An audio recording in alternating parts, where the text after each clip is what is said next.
Hey tout le monde, c'est Xav pour Viral FPV, j'espère que vous allez bien.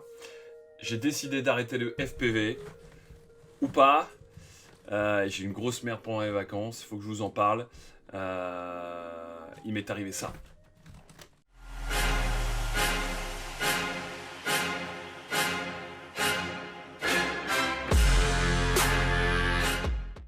Je suis comme un dingue. Il faut que je vous donne un petit peu de contexte. Alors, déjà, je vous plante le décor. Cet été, je pars en Corse 15 jours. Et là, je prends tout le matos. Hein. J'ai démarré le FPV, c'était pendant le confinement, c'était vers le mois d'avril. Donc, mois d'avril de cette année. Donc, je suis encore débutant, je me qualifie encore de débutant. Je suis débutant. Voilà, j'arrive à aller en Corse cette année. Déjà, c'était pas gagné avec les annulations de vol, etc. C'était un peu touchy. Et bref, donc c'est bon, l'avion fini, bref, on trouve un plan B, on arrive à prendre l'avion, etc. C'est parti, c'est sûr, on part. Nickel. Je prépare mon sac, voilà, je prends le réflexe, machin, le gimbal. Je me prépare un gros sac bourré de matos plein à craquer. Je prends le drone, je prends 5 lipos. Et déjà, premier contexte, je dis putain, mais je vais jamais passer le contrôle aérien avec toutes les lipos, etc. Et juste pour astuce, j'avais bien rangé tout le sac nickel avec les lipos, j'ai protégé les connecteurs, un petit peu en mode boîte d'origine, et je les ai bien rangés dans des boîtes 2x2, je les avais rangés dans des safe bag lipo que vous trouvez sur Studio Sport ou bref, un peu partout, je vous mettrai des liens dans la description. Et franchement, je passe. Coup de stress, et finalement rien du tout, nickel, ils me demandent juste d'ouvrir mon sac, et puis ils voient tout ce qu'il y a dedans, puis ils m'ont demandé de le refermer, voilà, nickel, je suis passé nickel chrome à l'aller comme au retour, France-Corse, Corse-France, donc s'il y en a qui se posent des questions, en tout cas je pense que les vols intramuros, ça se passe plutôt bien. Allez, ça c'était la parenthèse. Donc, je vous plante le décor, j'arrive en Corse, ça y est, là, je charge les lipos, je suis prêt à voler, quoi. Donc, premier jour, deuxième jour, troisième jour, quatrième jour, nickel, je fais 3-4 spots, et franchement, voilà, je me chauffe un peu, je trouve des super plans, mer, montagne, etc., etc. Et franchement, que du plaisir, quoi. Franchement, la Corse, c'est vraiment une tuerie. Parce que déjà, le FPV, même sans spot particulier, c'est juste génial à piloter. Et on a quand même les sensations, et même les vidéos sur un truc bidon, ça fonctionne toujours plutôt bien quand c'est bien fait. Et là, franchement, sur des spots de ouf, du coup, ça multiplie. Ce qui est vraiment la différence avec un Mavic, parce qu'avec le Mavic, c'est quand même des plans linéaires, on va dire. On peut monter, descendre... et aller d'avant en arrière globalement, puisque l'horizon on le décroche pas, et du coup il faut quand même des spots assez ouf pour rendre vraiment de belles images au Mavic, alors que le FPV pas du tout. Bref, ça c'est du blabla. Donc bref, je fais 4 jours nickel, et le cinquième jour, je décide d'aller, ce qui est pour moi une des plus belles plages du monde, en tout cas pour moi la plus belle plage de Corse. Je me pointe à la plage de Santa Giulia, donc c'est à côté de Porto Vecchio, dans le sud de la Corse. Santa Giulia, qui est une plage mais juste magnifique. C'est une plage carte postale avec un ponton qui fait, je sais pas, il fait peut-être 20 ou 30 mètres d'avancée dans la mer. Enfin bref, d'un côté il y a la mer, de l'autre côté il y a des petites collines de montagne, etc. avec des rochers à pic. Enfin vraiment le spot de ouf. Et là je me fais un peu violence, c'est les vacances, et je me lève à quoi, je me lève à 6h30, j'arrive sur le spot, 7h du mat. Donc je suis à Santa Giulia en plein mois d'août à 7h du mat, et il y a personne. Je suis tout seul, quoi. Donc là c'est génial, donc j'ai le temps de me positionner, je regarde où je vais me placer, je me cale, je me mets sur le ponton, comme ça me permettait surtout de bien positionner mon matos, de faire décoller le drone nickel, et encore j'avais à peu près 1 mètre, 1 mètre 20 de ponton qui me permettait derrière de ratterrir nickel, parce que sinon c'est forcément du sable, des rochers, etc. Donc c'est un peu le bordel pour décoller, atterrir. Et là du coup je me mets là, il n'y a personne, et j'ai le ponton en bois. Nickel, je me prépare, je mets le masque et tout, je regarde bien, je suis en 50 mégabits, je suis en 1200 milli, etc. Bref, je suis nickel, je m'assois sur le ponton, parfait. Hop, je commence à décoller le drone et je fais une petite lipo pour me faire un peu, voilà, tranquille. Hop, je fais un petit peu de colline en face, je fais quelques rochers, quelques plans mer, etc. Je tourne un peu autour de moi, bref, et je ratterris tranquille. Bref, je fais une petite lipo pour me chauffer, standard, quoi, tu vois, je suis bien, je suis au calme. Il est 7h du mat, je suis tranquillou, quoi. Et là, je me dis, putain, déjà, j'ai des. Rien que sur ce petit tour des shows, j'ai déjà, franchement, vu le spot, j'ai déjà des rushs qui claquent, mais qui claquent grave, quoi. Et juste en face de moi, on était quoi, allez, entre le ponton et la petite colline, il y avait quoi, allez, 300 mètres à tout péter. Et là, je vois une petite colline, donc vous imaginez, hein, il y a la mer, je mettrai des photos là, vous devez voir les photos là en même temps. Donc il y a la mer, franchement, eau turquoise de ouf, quelques bateaux, etc. Et puis en face, il y a une petite colline là avec des petits arbres, on se croirait en Amazonie, un truc de ouf, enfin, c'est magnifique. Et hop, je me dis, tiens, je vais monter là, je sais pas, ça montait peut-être quoi, peut-être 100, je sais pas, 100 mètres d'eau, un truc comme ça, je sais plus exactement. J'ai pas les distances. Et hop, ça me permet de faire le contour du rocher à flanc, de faire un putain de dive et de repartir en slalom dans les petits rochers qui sont affleurants de l'eau. Là, je me dis, là, je vais me faire un truc, mais nickel, un truc, mais royal. Je kiffais déjà faire préparer dans ma tête le montage vidéo et puis montrer ça aux potes, etc. Et vous montrer ça, évidemment. Bref, donc ça y est, paf, je ratterris sur ma première lipo, nickel. Voilà, tac, je recharge la deuxième lipo, c'est parti, je me réinstalle, nickel, je fais tous mes réglages, etc. Et je décolle. Allez, c'est parti, je vais tout droit, etc. Machin, tac. Et je vous mettrai la vidéo également là en parallèle que je parle parce que j'enregistre la vidéo et après je ferai le montage, donc c'est pour ça peut-être que c'est peut-être pas en calé, c'est peut-être pas calé avec la vidéo, mais en tout cas vous le voyez en live. Et donc c'est parti, je fais le truc, j'y vais tranquillement, donc je m'avance vers la petite colline et je commence à monter tranquillou comme ça, et je monte et puis je fais le tour, voilà, tac, et puis je commence à diver, et puis hop, je repars sur la gauche, et puis je fais un petit slalom dans les rochers. Et là, je me dis, ouais, putain, c'est cool, mais je trouve que quand j'ai divé et que je suis arrivé vers le bas, il me manquait un petit, je sais pas, le virage est pas top, et je voulais vraiment, je voulais un truc un peu plus fluide, vraiment pour bien diver, et puis hop, repartir tout de suite sur la gauche, et reprendre les petits rochers, etc. Et là, ça me faisait un plan de ouf. Donc bref, donc je le fais une fois. Ok, bon, ouais, j'avais assez de batterie, etc. Franchement, j'étais j'étais en face de mon drone. J'avais les deux antennes True RC XR. Enfin bref, j'étais à fond de balle, 50 mégabits à fond, signal, etc. Il me restait de la batterie. Hop, et j'y allais, hop, je remonte et je repasse une deuxième fois pour bien diver et bien faire mon virage sur la gauche. Et là, je monte, voilà, tac, tranquillou, je monte. J'arrive en haut de cette petite colline là, sur le flanc des rochers là. Et là, putain, mais la catastrophe quoi. Et là, le quad il spin, il se met à tourner mais comme un ouf. Et là, je suis comme un couillon sur le ponton et réflexe de merde, je bouge les sticks, moi je fais des trucs. Je sais que c'est mort. On essaye quand même de faire des trucs, tu vois, c'est instinct de survie quoi. J'essaye de faire des trucs et il n'y a rien qui se passe.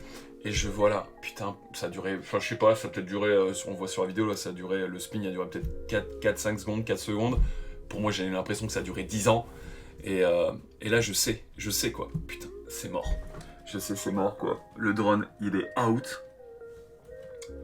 La GoPro, les rushs, putain, le filtre ND, la carte SD, putain. Là je me dis c'est plié quoi. Déjà, j'avais une galère, j'avais, je sais pas, un truc qui merdait sur ce drone, le buzzer fonctionnait plus, clairement. Je perds, on le voit là, hein, je perds le drone à flanc de rocher, je suis tout seul, il était 7h15 là du coup, ça faisait à peine un quart d'heure, 20 minutes que j'avais fait ma première lipo et que j'attaquais la deuxième. Et je me dis, je suis tout seul, j'ai le sac à dos, enfin j'ai du matos avec moi. Je me suis dit, putain, je vais aller, tant pis, je vais aller voir je vais essayer d'aller, peine perdue, je vais essayer d'aller le rechercher. Et bref, j'avance un petit peu, puis je vois, c'est hyper escarpé, c'est hyper dangereux. Et je me suis dit, putain, est-ce que ça vaut le coup? Je peux pas le faire buzzer, clairement. Il y a une chance sur 1 million que je le retrouve, quoi. C'est un Bumblebee, le truc qui fait 3 pouces. Bref, je sais même pas où il est vraiment tombé. En plus, dans le masque, je vois le spin, ok, je vois à peu près le truc, mais je sais pas comment il s'éclate, de quel côté il s'éclate exactement. Est-ce qu'il s'arrêtait net? Est-ce qu'il est retombé beaucoup plus bas, à gauche, à droite? Enfin bref, donc c'est chercher une aiguille dans une meule de foin. Enfin, c'est un truc de ouf. Et là, putain, mais je suis deg. Premier sujet qui me vient direct à l'esprit, c'est franchement, mais j'arrête le FPV quoi. Un truc de fou, j'arrête quoi. Mais pourquoi je me suis lancé là-dedans quoi? Mais le temps que ça prend. entre le simulateur et les premiers vols. Déjà, il faut faire au moins 30, 40, 50 heures de simulateur pour déjà commencer à se dire je vais commencer à voler et en étant à peu près safe, quoi, en essayant de décoller et à juste atterrir, quoi. Et après, vraiment prendre la main au truc, il faut encore énormément d'heures, il faut au moins entre 10 et 20 heures de vol réel pour pouvoir s'y faire. Et puis après, voilà, là on commence à rentrer vraiment dans le game et à se faire plaisir. Et je suis toujours parti du principe que, voilà, en tout cas le premier drone, je le flingue, ou sinon je tente rien, etc. Mais j'étais toujours en optique de me dire je le flingue, mais j'arrive quand même à le récupérer, quoi, au moins pour sauvegarder la GoPro, les rushs, et puis éventuellement s'il y a un moteur pété, bon c'est pas grave, on répare, machin, etc., quoi. Encore, je suis un gros nul en réparation, je suis même pas sûr que j'aurais réussi à le réparer. Bref. Et là, le truc est mort, quoi, je l'ai plus, quoi. Le drone, je sais que c'est plié, je sais que si je vais le chercher, c'est hyper dangereux, et franchement, je vais pas risquer ma life pour un drone et une GoPro, très clairement, quoi. Hein, je suis marié, j'ai 2 enfants, ça c'est ma priorité. Et là, je me dis, mais le temps perdu, le fric, putain, le pognon, quoi. Et là, il y a... j'ai fait le truc, hein, alors comment ça a coûté ça? Moi ça m'a coûté un Bumblebee E-Flight, alors moi je l'achète pas monté, donc s'il y en a qui veulent me monter des drones, franchement je suis fan, n'hésitez pas, parce que je l'achète moi en mode ready to flight, en RTF, ça me coûte 375 tickets, GoPro 6, à peu près 250 balles sur le bon coin pour un truc, pour une GoPro qui est encore viable, en GoPro 6, une carte SD 30 balles, on peut rajouter un filtre ND, encore j'avais pris des télécines, bon les filtres ND, j'ai pas pris des polars, encore heureux, sinon j'aurais perdu encore 100 balles. Les filtres ND 30 balles, enfin un filtre ND, mais bon c'était mon filtre ND 16, celui que j'utilise tout le temps, donc bon bref. Une lipo tattoo 1300 mAh en 6S, 40 balles pièce, hors frais de transport. Bref, j'ai fait la somme toute, juste en se crachant là, ce matin à 7h15 du mat, j'ai perdu 725 balles. Et là, on était le 5e jour des vacances et je me dis c'est mort, quoi, je suis en Corse, je peux pas faire réparer le temps que je me fasse livrer, mais c'est plié en deux, quoi, donc je suis flingué toutes les vacances. Et il y a quand même un truc que je tiens à le dire quand même si c'est une chaîne sur le FPV, j'avais pris le Mavic Air 2 dans le sac. Franchement, il m'a sauvé tout mon film de vacances, quoi, très clairement. Donc n'hésitez pas quand même à prendre un petit Mavic de rechange, parce que le R2, franchement, c'est de la bombasse. Je ferai peut-être une vidéo là-dessus. Franchement, il est vraiment topissime. La qualité, elle est franchement nickel. Et voilà, quand on a que ça et qu'on est en Corse, qu'on est sur une île, et pour se faire livrer, c'est quand même super compliqué. Et puis ça prend du temps, en plein mois d'août. Du coup, j'étais bien content d'avoir le Mavic. Pour le coup, merci DJI sur le Mavic Air 2.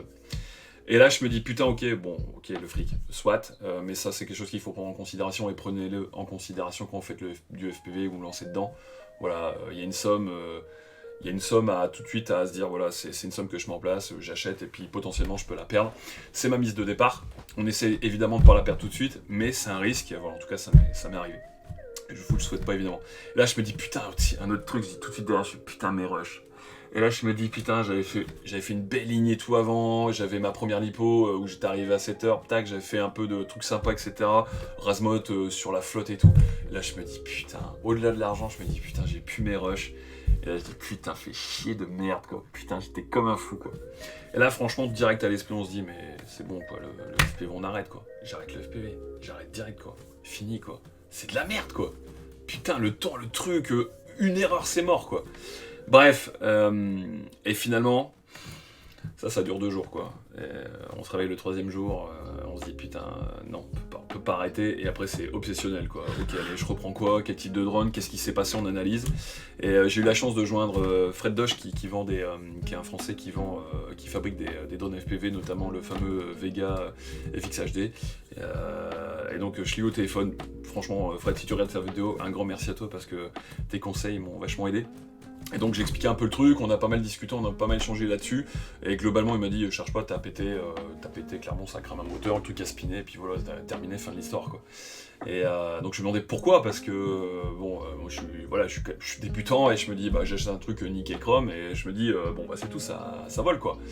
Et globalement avec le Bumblebee, c'est un Cinehoop, c'est un drone assez lourd, voilà, c'est vrai qu'il est vachement lourd, en plus avec la GoPro, le filtre, nana et compagnie, donc c'est vachement lourd. Je crois qu'il pèse plus de 600 grammes, hein, all inclusive, avec chargé, avec tout dessus. Les moteurs, c'est des petits moteurs, c'est du 1406, enfin bref, vous regarderez sur le net, sur le Bumblebee, bref. Donc c'est des petits moteurs, et il me dit franchement sur ces moteurs là ça chauffe quand même très très vite. Au bout de 2-3 lipos, voilà, les moteurs ils commencent à être chaud patate, et du coup c'est pas fait non plus pour pousser les gaz à mort, et puis avec ce poids là, et du coup ils tiennent pas le choc tout simplement quoi. Il m'expliquait qu'à un moment donné le risque était de caler une chauffe avec le poids en plus, à un moment donné le truc il te dit merde quoi, il te pète dans les doigts quoi. Et je pense que ça a été mon erreur, je pense que j'aurais, après le Bumblebee, enfin le Cinehoop il me dit plutôt voilà c'est pour rester plutôt sur l'intérieur ou de l'extérieur, mais voilà, en proximité, pas commencer à taper du freestyle avec évidemment, et pas pousser non plus comme un taré pendant 4-5 lipos, on va dire les gaz, ou sinon c'est comme ça qu'on le flingue. Donc j'ai retenu la leçon, et puis un grand merci Fred, parce que du coup derrière je me suis dit, bon ok, d'accord, j'ai pigé le truc, donc du coup j'ai investi, je vous le dis, j'ai investi dans un Vega FX HD, préparé par Fred Doche en signature Holy Shit, Stéphane Couchou himself. Et Steph, si tu me regardes, je te claque la bise.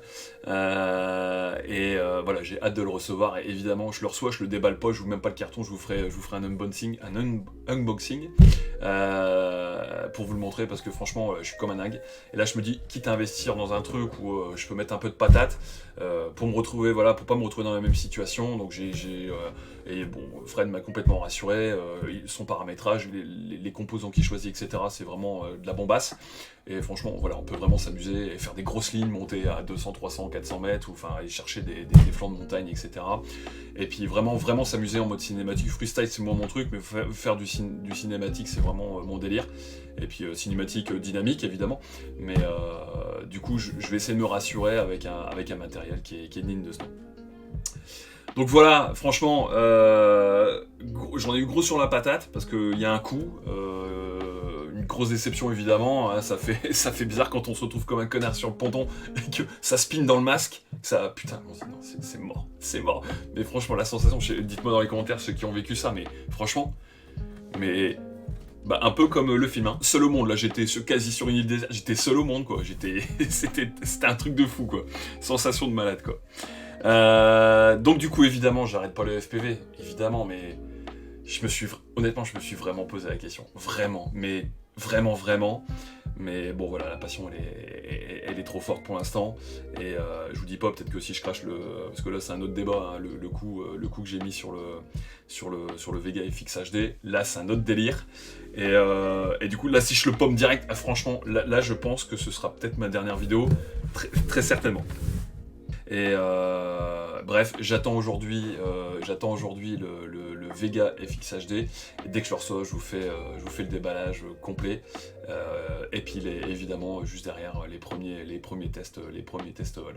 D'ici là, portez-vous bien. J'espère que cette vidéo vous aura plu. En tout cas, j'essaie toujours de partager avec passion et en toute sincérité et la vérité, la vraie vérité vraie de mon expérience en tout cas. J'espère que ça pourra aider certains débutants à pas faire les mêmes erreurs que moi. Donc tous ceux qui ont des Cinehoop, voilà, slow, on y va tranquillou, hein, petit vol, 10, 20 mètres, 15 mètres de haut, et on bourrine pas sur les gaz, ou sinon vous risquerez, peut-être malheureusement comme moi, de flinguer votre drone, et ce serait quand même vachement dommage avec tout ce que ça comporte comme problématique derrière, de coûts, de temps, de questionnement, etc. D'ici là, à très très vite, et je vous souhaite bon vol. Ciao!